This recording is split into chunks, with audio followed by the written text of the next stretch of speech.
Hi everyone, welcome to another video. So I'm joined again by Joe Boss. Hi Joe. And we're going to do a little bit of talking about HP Lovecraft, some different gaming settings and stuff like that. So I'll throw it over straight to you, Joe, and give you a nice big setting to show your stuff off. I hope everybody's listening to Call of Cthulhu by Metallica. Obviously. In our heads, we can hear it like Lawrence Welk. Here's what we're going to do, y'all. I've shared some ideas with Chris, and he's keen on them because he's cool like I am. And like most of you people watching this, because you wouldn't watch it otherwise unless you knew what Eldritch is.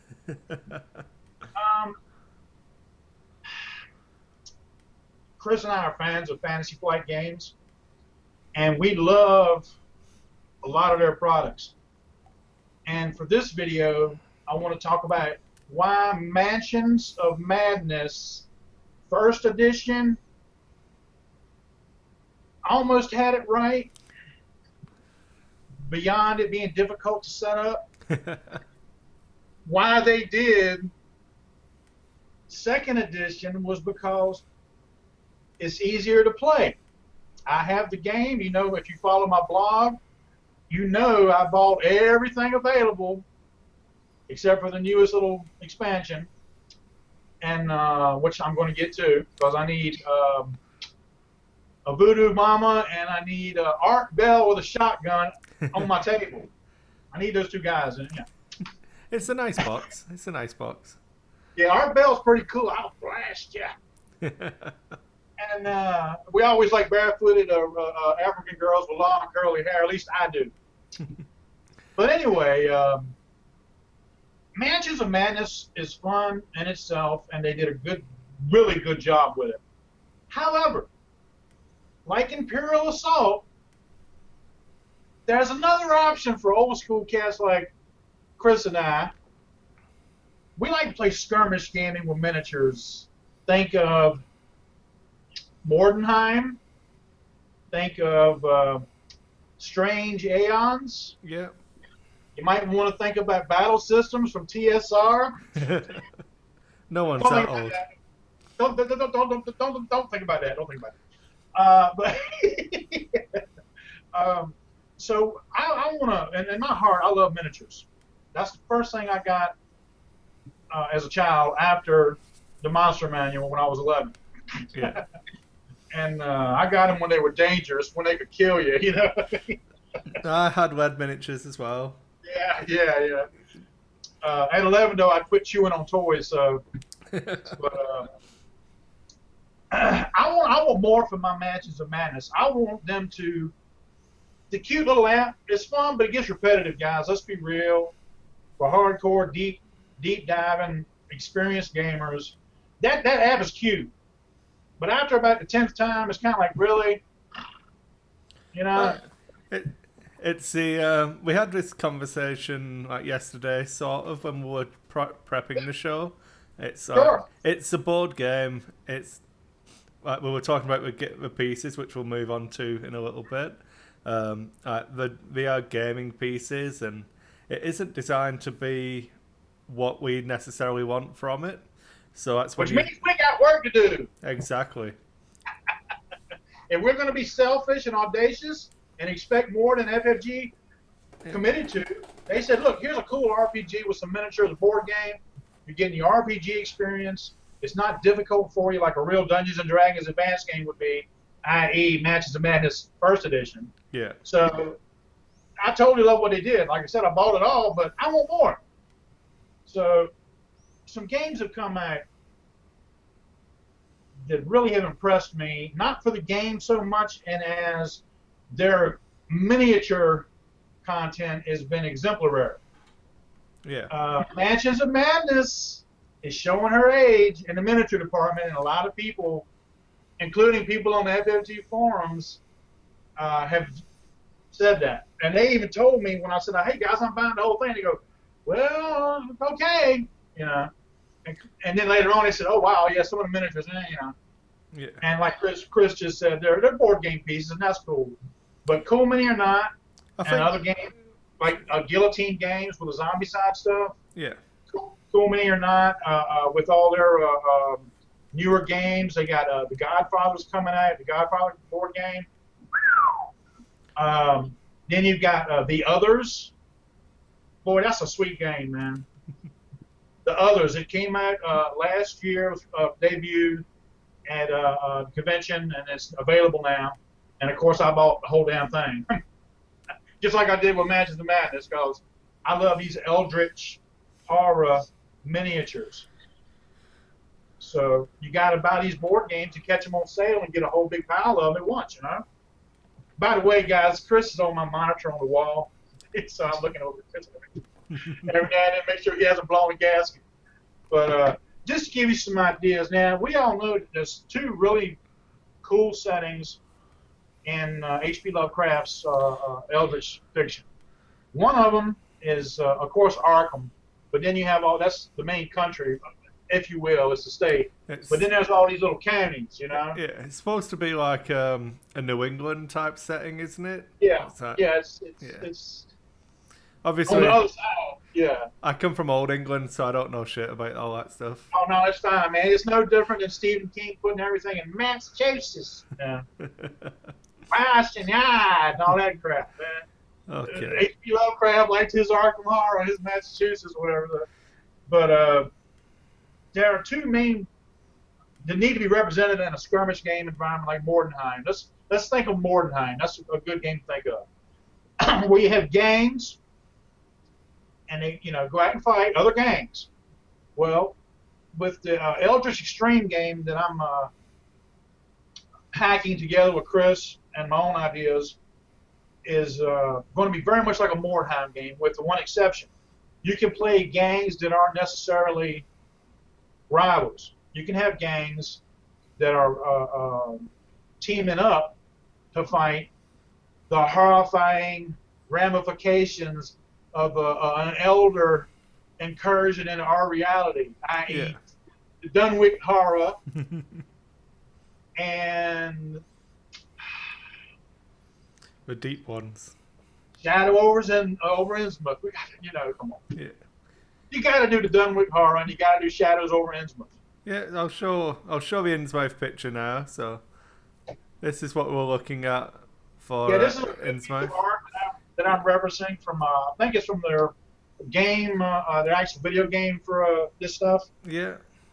And it fits the description pretty close to what's in the book. Yeah. And now you know why I bought a yard lamp. Yeah, and then into terrain just in scale. yeah, I've pulled up the Games Workshop terrain as well. The GW Lake terrain. Your little Innsmouth houses, the little brown ones. Yeah. The dirty looking ones. Yeah, I'll throw up the picture again. So I think with that kind of stuff, there's a lot of scope to do some really nice tables. We're back to you, Joe.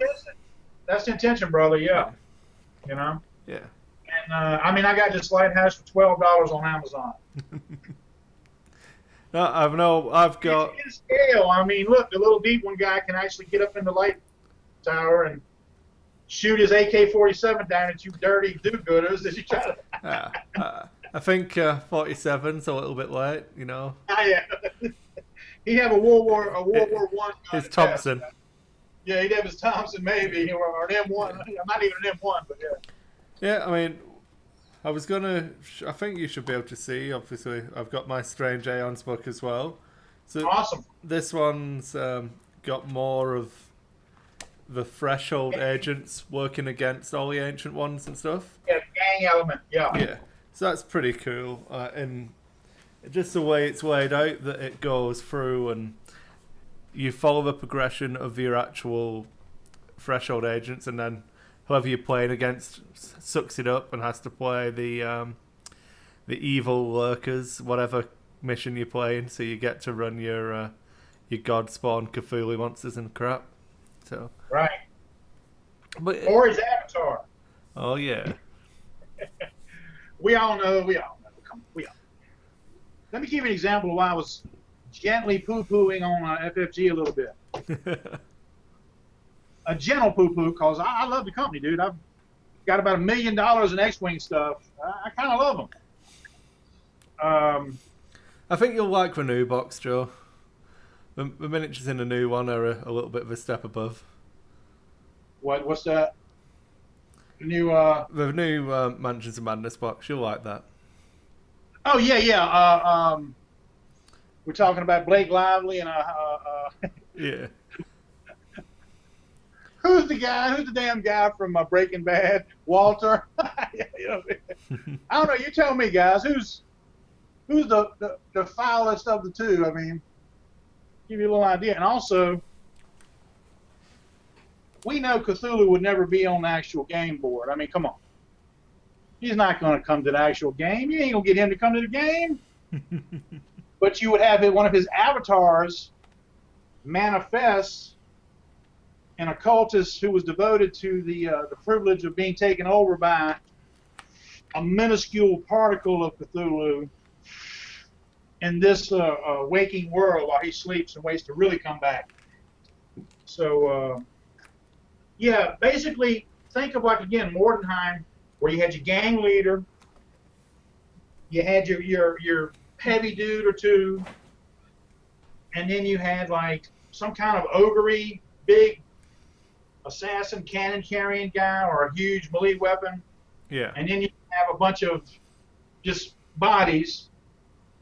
And maybe you might want to show the Cthulhu gang picture I'll put together this weekend. Give them an idea of the. Yeah, that's up now. And then you got your little fill-in people, you know, just your lower level little guys. Yeah. So to give you an idea, I put together just a couple for this initial video. A couple of collages of how easy it really is to build a Mordheim-type, Necromunda-type game with the Eldritch setting. I mean, these models are available now. Yeah. The Eldritch horror stuff has really kicked off. I mean, with the others, and another little cute game called Lobotomy has some fun models in it. Hell, if you want to search around on eBay, you can find all kinds of little piecemeal stuff. That this glorious little fish guy, that comes from Lobotomy. That's a beautiful little deep one hybrid. You know, he's even got the fisherman suit on. But you can put a game together now, and it's really, if you're into this kind of thing, it's really a joy to hunt down these models on eBay for $5 or get 3 of them for $12 and things like that. You know, so. Yeah. Zombicide is a real good source for some of the stuff too.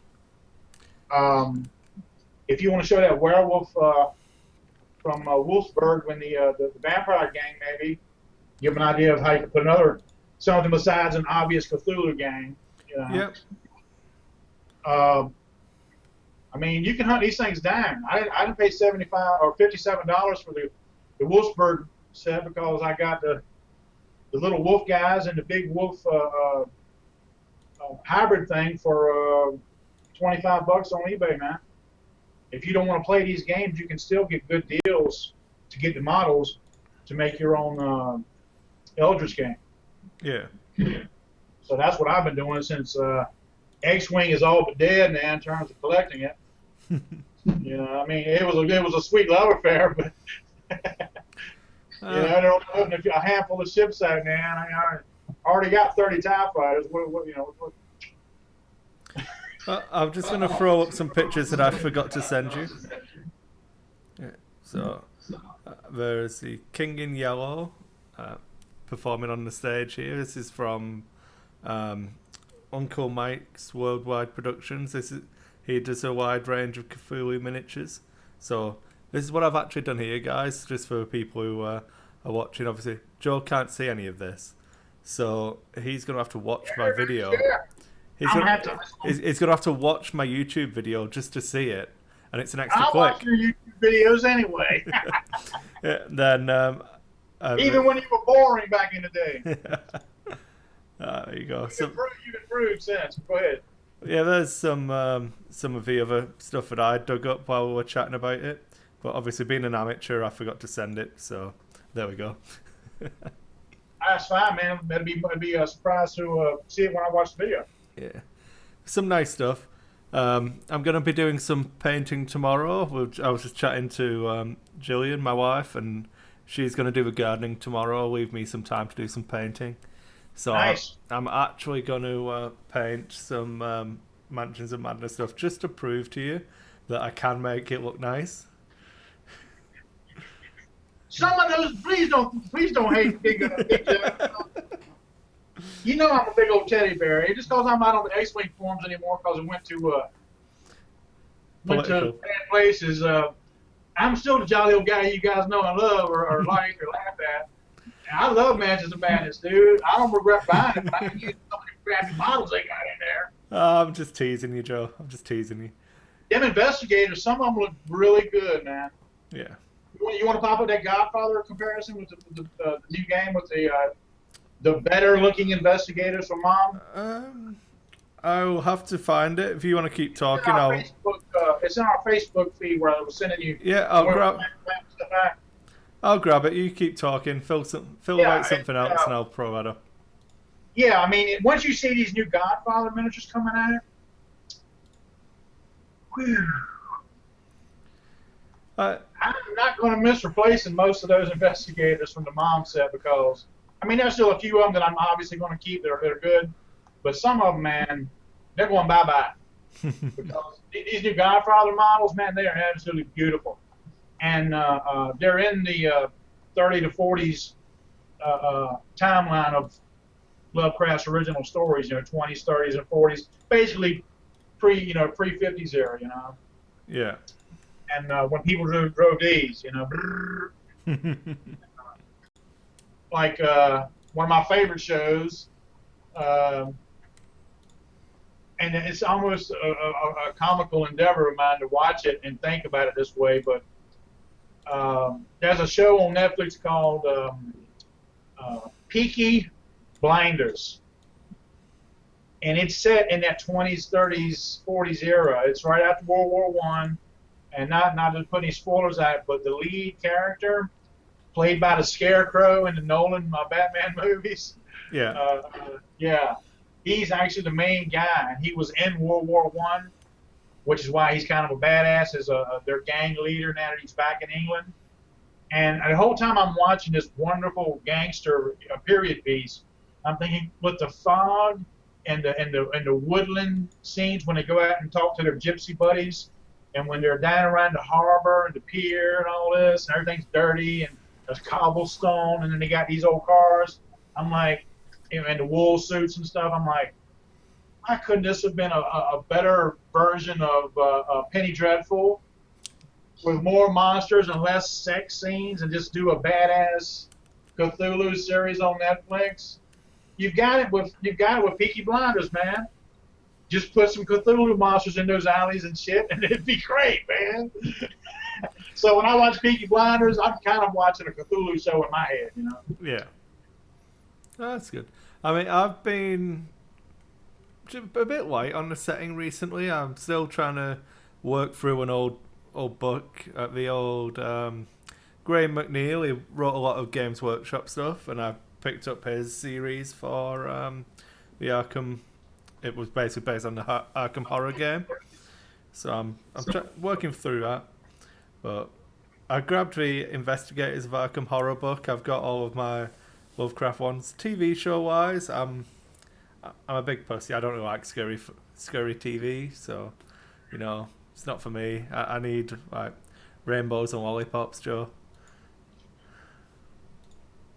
You gentle fine fellow, you. There's nothing wrong with that in this evil, mean world. I'm basically the male version of a dancing hippo in Fantasia, and I don't care if people don't like that. I don't care if people don't like it. No. We're showing our age now, talking about Fantasia. Oh man, that Black Cauldron was the scene, not the movie, but that scene where he's on the mountain and stuff. The demon guy, and he's got that cauldron, and he's above the city. Wow. First time I got scared as a kid watching that, man. Oh dear. Gremlins, that was the one that scared me. It did, man. That Striker was a little bastard, wasn't he? I didn't like going to Christmas tree with them red ass eyes and them teeth, yang, yang, yang, and he was looking at the dude's mom. I'm like, he gonna kill her. Oh dear. So, yeah, so you've got your Eldritch Extreme game you're going to be working on. So we spoke about Strange Aeons.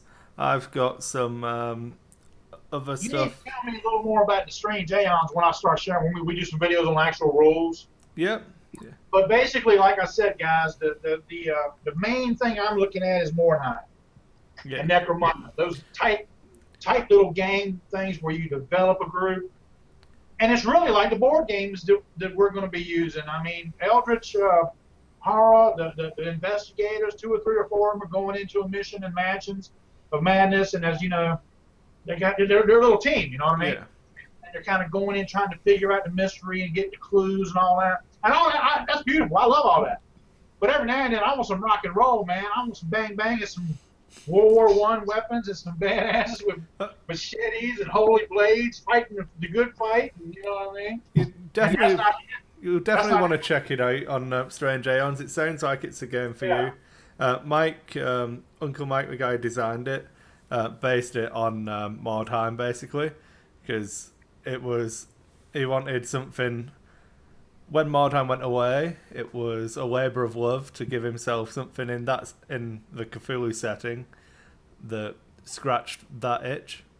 Sounds like he's our cousin. Yeah, he's very much of our ilk.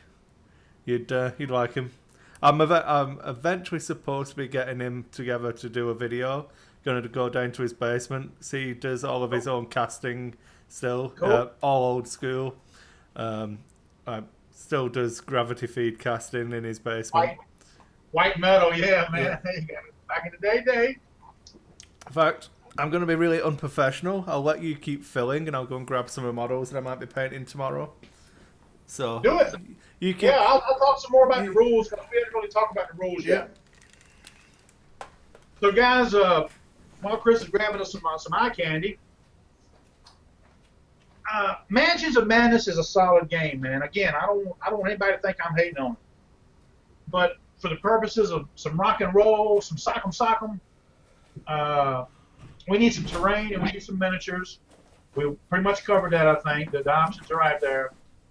But for the actual gameplay, the way Mansions of Madness handles, like the investigatory stuff and the cool little clues and the little powers and all, and the abilities that these investigators have, that's no different than in Mordheim or in Eldritch Extreme here, where you've got your sorcerer guy. I know Chris will be holding stuff up to the camera, so you got your cool little sorcerer guy, you know, and he's the one that's doing the Zaman and the Alakadula, the Yabba Dabba Doo stuff, and that's where you're going to use your Mansions of Madness type stuff for their little abilities and some kind of creepy, culty stuff that happens in the game where they summon up a bunch of deep ones out in the middle of a nice paneled mansion wall, and all of a sudden deep ones are coming out.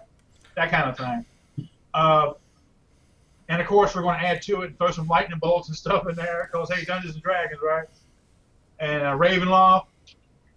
But and then what I want to do for the combat, though, because I feel that because Mansions of Madness is a fun, Peaky Blinders, just a really good atmospheric, creepy, investigatory, clue type game with not a lot of rock and roll action like what we want, like what we're talking about. Yeah. I want to do, then the other game I've mentioned is called The Others. And man, I love the way they do their combat. It's so simple. It's so straightforward. There's no math whatsoever. And it's all in, like Mansions of Madness and Fantasy Flight games in general, they're special dice. Yeah. They've got, have you seen them, the blue dice and the green dice? I've not seen. It's one of the things that I actually like the least about FFG's game. Yeah. They're special ass dice. Hey, I grew up on Dragon Dice too, brother, and the D10s and D6s. Just give me a normal D6, man. It's easy. Right. With these, the way it works for, you know how it works for Mansions and all those. Just one for Joe, so you can see up there. Two. Oh yeah, he's one of the guys I'm keeping. Yeah, But this guy's throwing some dynamite. yeah. This is all from the Strange Aeon stuff. Did I show you a deep one? Everyone else got to see it. So that's a giant deep one. Oh yeah, man. There is one. It's got a submerged model, which is pretty funny. You get to have it scooching around in a wake. Hey, what's wrong with that, man? Oh, I don't Nothing. know. Yeah, there you go. There's some of the. What? We don't get to see him in the lake? Come on, man. I don't have that one. I don't have it. Tommy gun and a revolver. Well, Tommy gun and automatic. Right. And those are resin or plastic, right? These are resin, yeah. Oh man, yeah, I want them. Those are all probably out of print now too, aren't they? No. You get them on his website. It's strangeaeons.ca. I'll put a link in the description for video. I'll obviously throw you the direct link on Facebook, Joe. Sure. But yeah, we stock it in the Sentry box because Uncle Mike runs our painting demo every other Sunday. Awesome, man. So you were right there and Yeah. got to talk to them and pick them up. I love that giant deep one, man. That's the very thing I'm talking about, like ogres and stuff. Yeah, it's awesome. Yeah. There's loads of cool little bits and pieces like that. Once I get the video done with Mike, you'll appreciate it a lot more. And when you watch this one back and see those two those two images, I'll bring them back up again now just to remind people. But Uncle Mike does all of this stuff himself. He got his own white box in his basement, does all his own terrain, builds everything, paints everything. Sounds like he's our brother. Oh, he's cool, man. He's a good guy. Yeah. I actually meant to get him to send me some new pictures because he's looking at adding some new stuff to the line, which I'm not at liberty to talk about until he gives me permission. You got the scoop, huh? Oh, you yeah. Tell. Secret whispers in a shadowed passage. Well, it's not the Innsmouth people. It's not the Innsmouth people. It's the other ones, the Dunwich folk. What's wrong with the Dunwich folk? The Dunwich folk. Yeah, Dunwich. If you're saying it proper, it's Dunwich. Yeah. Just like Cthulhu ain't really, according to H.P. Lovecraft himself, it isn't Cthulhu, it's Cthulhu. That's literally, man. Robert E. Howard even talked about it, man. The guy that does Conan and everything. They were real friends in real life. Yeah. Yeah, they were good friends, actually. Philip and Robert were really tight, dude. So if he says it, I believe it. It's Cthulhu, not Cthulhu. Yeah. But anyway, everybody says Cthulhu. Hell, I even say Cthulhu, you know? So, I don't know how much of a story I should tell. Tell it! So, again, obviously, Uncle Mike does the painting demo, and one of our other members of staff used to send people up just to torment him. And he sent this young lad up to ask Uncle Mike some questions about Call of Cthulhu. So, emphasize the K. I like the way you blended both pronunciations perfectly, man. It was as smooth as slime. Call of Cthulhu. Yeah, that's definitely how it's pronounced. Yeah. I mean, I think there's a lot of scope for a setting, to be honest. Bringing us back onto track. I think it's a vibrant time in history if you take out all of the other crap. You know. What a great war, man, you know. People fighting against Prohibition. I mean, one of our favorite detective movies with Robin Hood and King Arthur, original James Bond, excuse me, because King Arthur's horrible. I'm sorry, Sean. The Untouchables, man. Oh, not Dick. Sean Connery. That's another. Not Dick Tracy. No.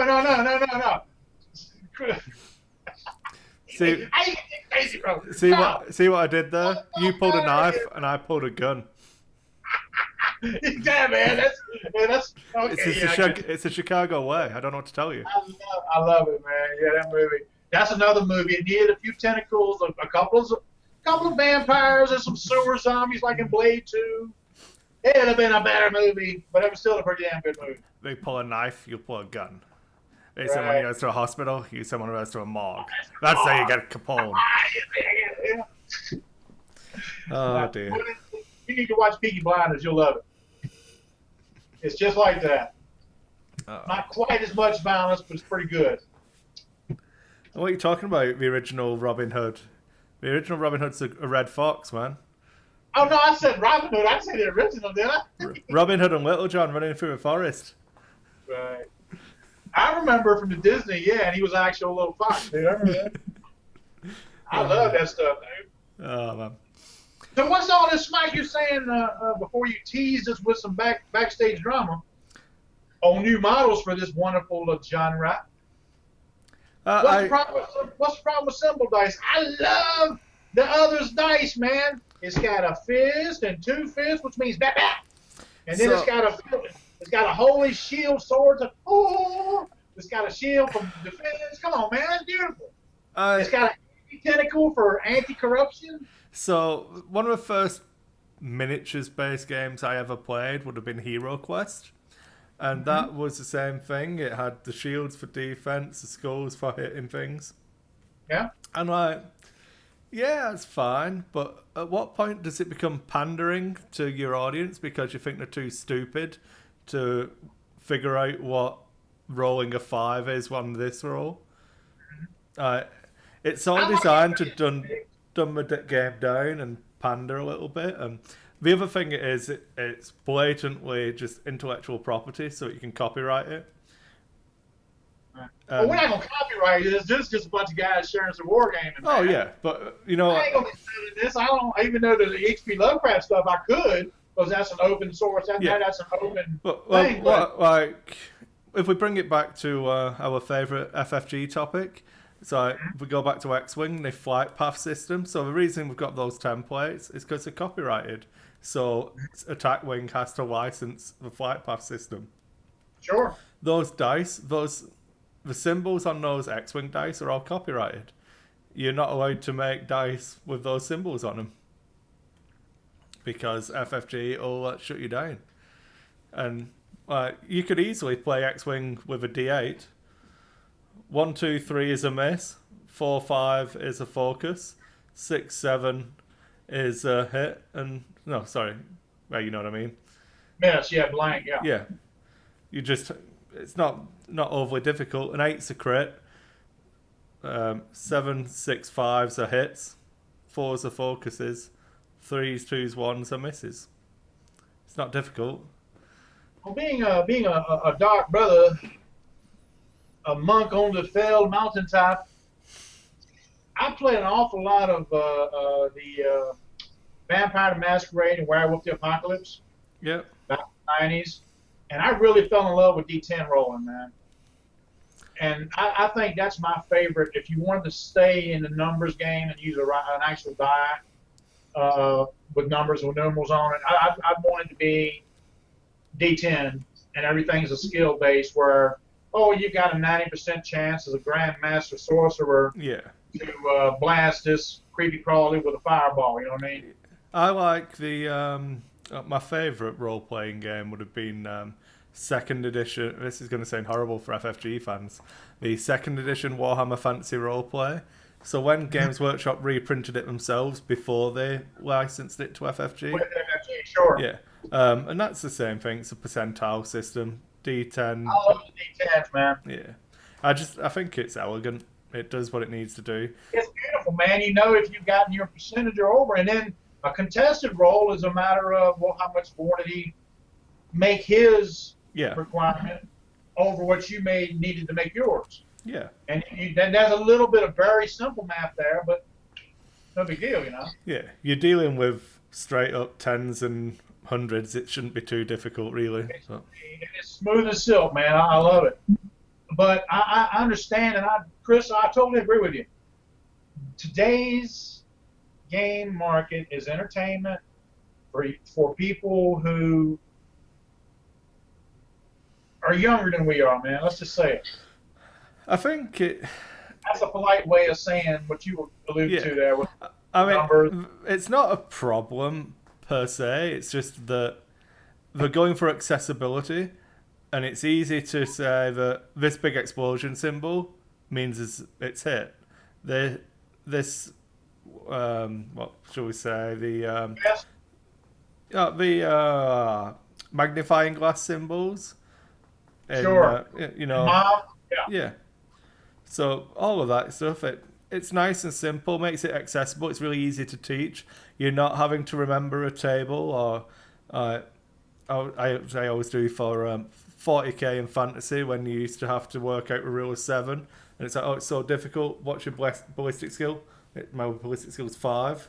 So what do I need to hit? Well, you minus 7 from it, so I need a 2. You know, it's easy to once you know it, but it's more intimidating to try and learn. So I don't know. right. I think there's a missed opportunity sometimes to actually make a deeper game because you're making your game more accessible.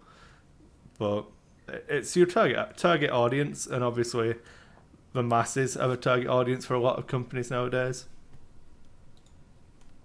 Well, I'll tell you, man.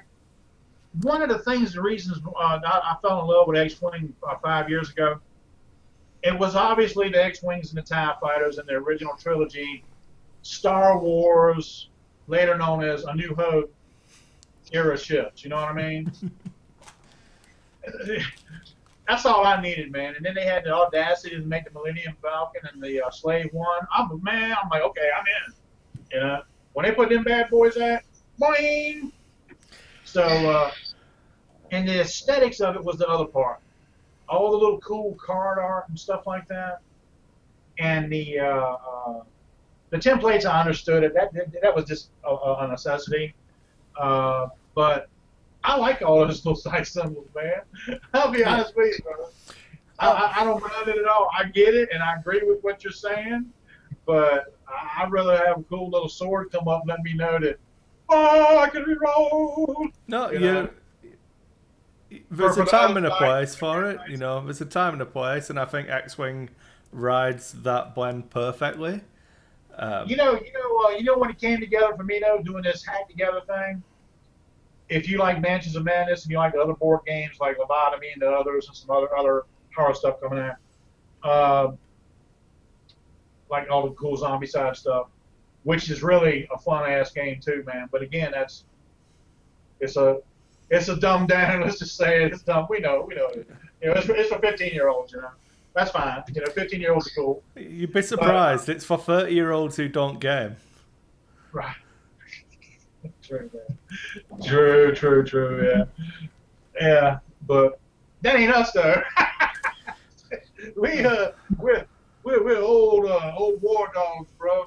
I'm still mid-30s now. I can't say early 30s anymore. Yeah, I'm mid-40s. I can't say late 30s anymore. I know I look like I'm about 40. That's good.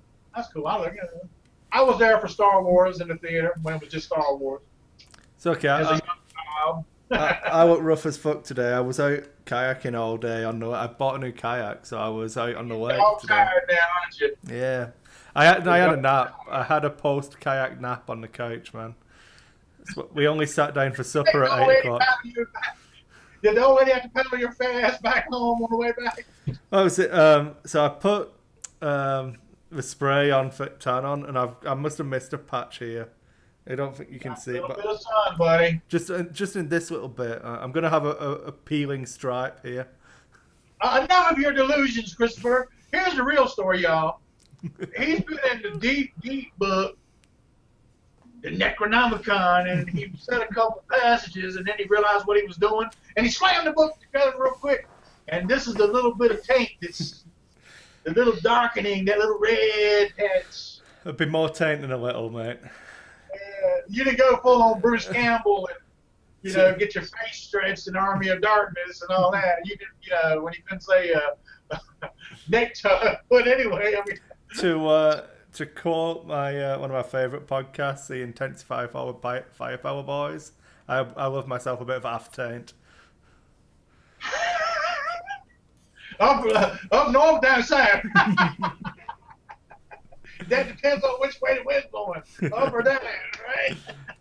All right, let's bring it back onto topic. So we've covered the scenery you're looking at building. So you're gonna, at some point in the future, we'll get to see your sexy ass table. We let me get my fat ass over here. Hold on. Now you showed the picture, showed the Games Workshop terrain. The glorious Hobbit lake time terrain. Yeah, which is all of the GW Water Rings terrain's really sexy. It's really good stuff.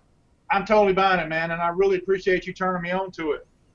Here's some model kits that are O-scale hobby train stuff. Yeah. Now that's just absolutely beautiful. Yeah. You gonna tell me that don't look like it belongs dead in the middle of Dunwich? Oh, it belongs right in the heart of Dunwich. Right, that's up there with. Again, I bought when I ran a gaming club in the UK. I bought a load of the old Forge World resin scenery. Sure. Because I hated having money. Apparently, I just spunked it all away on resin scenery. Right. And that's up there with that quality of casting. It's really nice. I love that. Now, remember, this is the 30s and 40s era. So we've got our Deep One priest down on the pier, and he's there to get him a diet Coca-Cola. Obviously. So this is not a fantasy game. It's still set in the pre-50s, so we need a couple little... You can also get Walmart Great Value Diet Cola, Joe. Just going to throw it out there, other colas are available. Well, I've spoiled one of my little cute, cheeky jokes, but when I get this done and it's painted, and we start showing the game around and sharing it in the appropriate places online, I will have an appropriate high-level character standing by that soda machine, and they'll have a little cartoon comic book word balloon, and it's going to have, I'm not going to spoil what he says, but it'll be cute, as he looks at the Coke machine from the 30s and 40s. A period piece, if you will. Oh, dear. Well, trying to think. So we got the terrain. We got a general introduction into some terrain. Yeah, we did the models. Another thing that I know you're on board with are those beautiful deep cuts, mouse pad material terrain mats. Okay. To me, those are absolutely a necessity. If you get take a look on their website and look at the swamp. Or they got a sea, like a coastal seaside, which is obviously what we're going to use for the Shadows over Innsmouth. We're going to get that sea map. And then they have some other ones like fields and prairies, so green grass and that creepy old brown yellow grass that you would see. There's a lot of, they got a muddy field, which looks like it could be the moors, and you can actually see the little mud puddles and stuff in the on the field, and it actually looks like it's wet. So, I mean, they have a lot of cool thematic, really what I consider to be atmospheric maps. Your boys, Beast of War, when I first became aware of this company a couple years ago, the Beast of War were showing their, in our first video you mentioned it, my Scarab terrain with the walkers and having battles with epic rules, but having walkers and stuff to be the huge ships instead of the actual ships. Yeah. Or with those ships. That's what they did. The guys with Beast of War a couple years ago did a table where they went back. They had, it's called Return to Endor or Battle of Endor. Yeah. And they used a deep cuts swamp map because it's dark and extremely moody. And then they just covered it with trees. And they used some of the battlefield laser turret terrain from the battlefield, battlefield in a box stuff. Yeah, Battlefield in a Box, the one I talked about 2 years ago on my blog. before it came out, and yeah, and it finally came out this a few months ago. So of course I bought like 3 sets of it. But yeah, man, that's when I first became aware of them, and they're absolutely a magnificent part of this. And anybody that wants to do classic wargaming without actually having all the fuss of getting those real fuzzy mats and having the flop get all over the place, man, those nice pad mats are, you know, and that's part of being spoiled by playing X-Wing and having a smooth mat that still looks good, you know. I picked up one of the Rune Wars mats. It's like the grassy field one. I think there's potential there if you. I think you've got to go heavy with the terrain on it though, because it is a little cartoony. It fits the style and the setting for it, which is, I don't want to say it's a shame because obviously it fits what it's designed for, but it might be a lot cheaper too because you joked with me about that. I said, yeah, man, I got to drop $100 to get that Scarab table from Deep Nuts because of the shipping and handling. Yeah, it's a $50 mat in American, like $49 American, but then it's like $49 for shipping, like $39 or something. It ends up being like $80-some bucks to get one mat. But then if you get 2 mats, it only goes up like $15 more on the shipping. So I can spend like $90 to get 1 mat, or I can spend $160 and get 2 mats. So what I want to do is just get 2 mats at once. Yeah. And I'll probably get the seed mat and the swamp mat. Start out. I know all about the cost of mats. You can't see it. The camera just over my shoulder. I've got that's on my custom dice hate mat. I think it cost me nearly 200. Did you do that? Did you? Yeah. Oh. So basically the background that we've got on the video, it matches all of that. So you know, that's awesome, bro. We've got the branding going. You know, fully professional. I just need to actually do more unboxing videos. In fact, I did. What was it?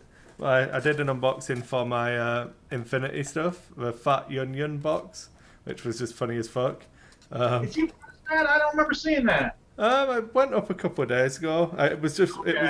I didn't post it on Facebook or anything, but that's why I missed it. Yeah. Normally, I look for your announcements and then I'll just, buzz over to the YouTube and watch it. Yeah. I throw some videos up without sharing them on Facebook sometimes when I'm in a rush, That's why I missed it. I'll have to get it posted then. Yeah, there's that one. I don't know. I think I'm running out of other topics to go now. So, well, ask me if you think that we made. Is anybody even remotely, if they're still watching, these 2 old fat guys ramble along with our facial hair and our old man mentality rambling on about shit? Did we? Would you guys, if you like Call of Cthulhu and Matches of Madness and Mountains of Madness, and I mean all of the madness, all of the horror, Lovecraftian gaming. Yeah, man. I know Chaosium did a great job on RPGs, but we're talking miniatures, man. We're talking fun, badass, rock 'em, sock 'em, cool little 4x4 areas.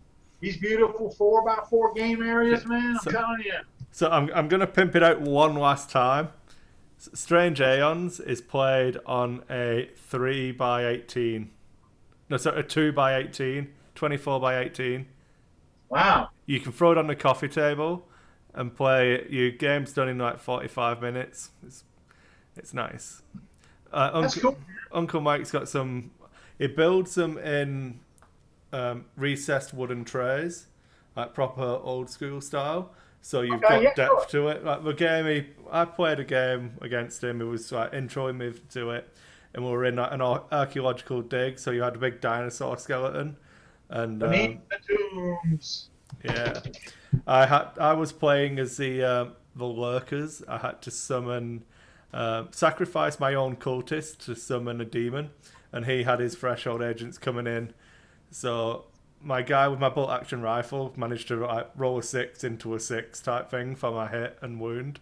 So I killed one of his guys right at the start, and then just sacrificed all my cultists, summoned a giant demon, and Mike was like, "Okay, this is going badly." That's awesome, man. Yeah. But that was good fun. But yeah, The reason I say 4x4 is because I want to use these maps for X-Wing too. That's I'm making it all encompassing. It's like 4x4, beautiful swamp map. It can also be a forest world in an X-Wing game. yeah. My problem at the minute is that X-Wing has ruined me to a lot of other games now. I don't want to go above a 3x3. Yeah, man. Yeah, absolutely. The only reason I say 4x4 is because the idea for Eldritch, my Eldritch Extreme here, is look at this big ass seed. This is in scale. I mean, we've been looking at it all video. Those little guys can walk their ass right up in there, look out that window, go up there, and then yay, run around here and snipe. Yeah. It's in scale. This whole area is a 12-inch square. Yeah. So we got one more here and then two more here. That ain't a huge area.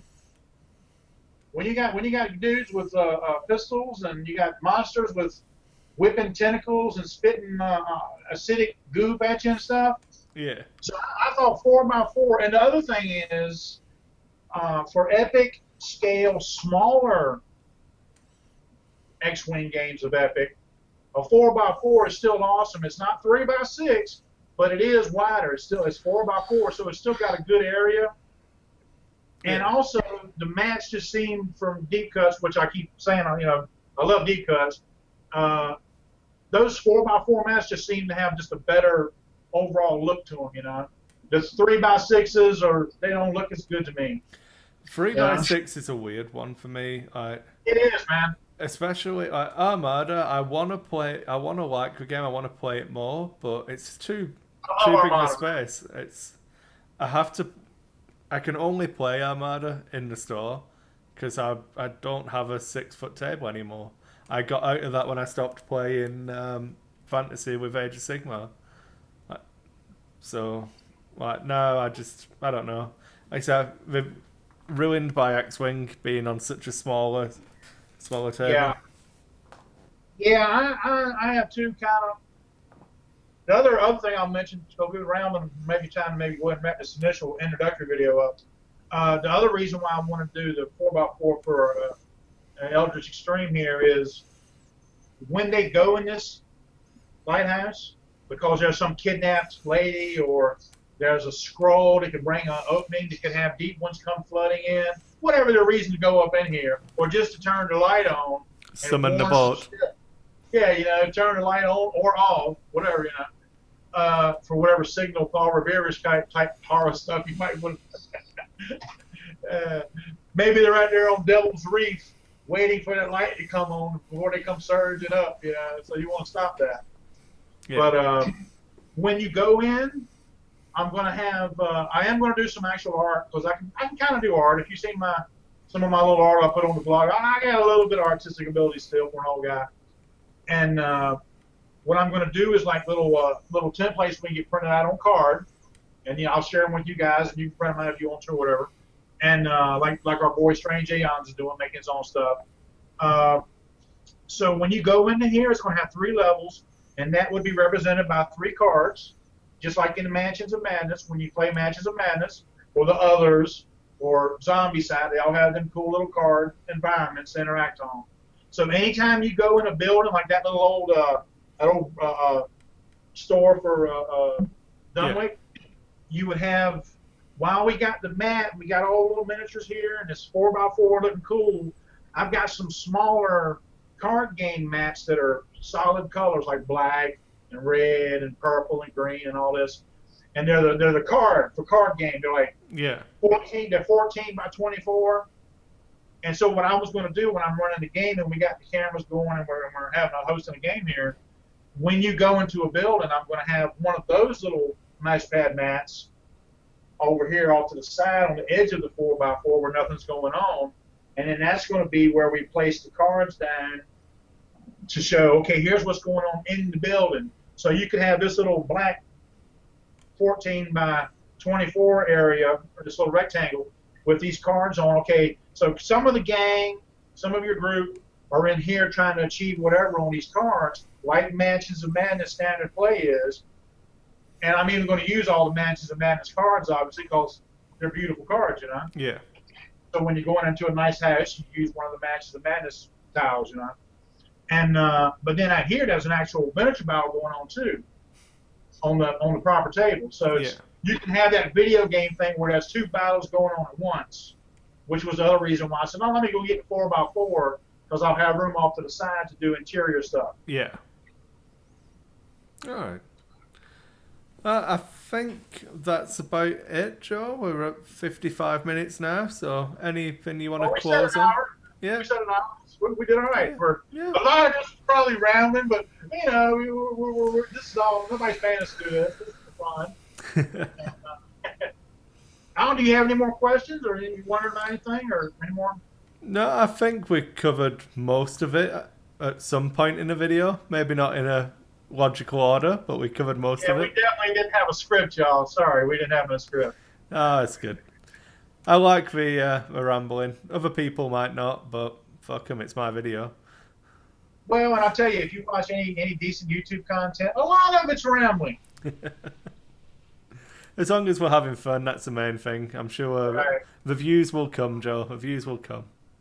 Well, I'll just in summation say that I hope you guys had fun, and if you do like Matches of Madness and the others, and you want to kind of try to do some fun Eldritch Horror, Strange Aeons, Mordheim type proper gaming, but still have that board game stuff, kind of like Matches of Madness 2nd Edition with the board game and the app. Yeah. You know, we're going to have the miniatures and the interior card stock, so there's two things going on. And I think maybe you can get some ideas of what we're talking about. The mention of Imperial Assault, I think, was a good one. Where you? That's one of the main things. I'm like, Skirmish. Yeah, come on, y'all. Yeah, that's a good analogy for it, taking it into that skirmish type realm. And it's a shame, obviously, it doesn't look like it's going to be something that will get official support from FFG, but as not everything needs official support. The community is here for a reason. Yeah, Skirmish and IA, correct me if I'm wrong here, Skirmish and IA is not unlike Epic and X-Wing. So I play a lot more Skirmish in IA than I ever do campaign, because I treat IA as a Warhammer, a Mordheim, a Necromunda. It's just a me versus you war game. The fact there's a campaign hero quest type thing built in as well. Mm-hmm. Whereas in a lot of people treat it the other way. I'd say there's probably more campaign players than skirmish players. But that's what the others does. Yeah. You can build yourself up, and they even another thing I'll leave on this, which is why I'm determined to use some of the others for the combat. Dude, they got these little tentacle icons that represent corruption in their game. Well, you know what it's going to represent in this game. I don't want to know about your hentai porn, man. You know, keep it to yourself.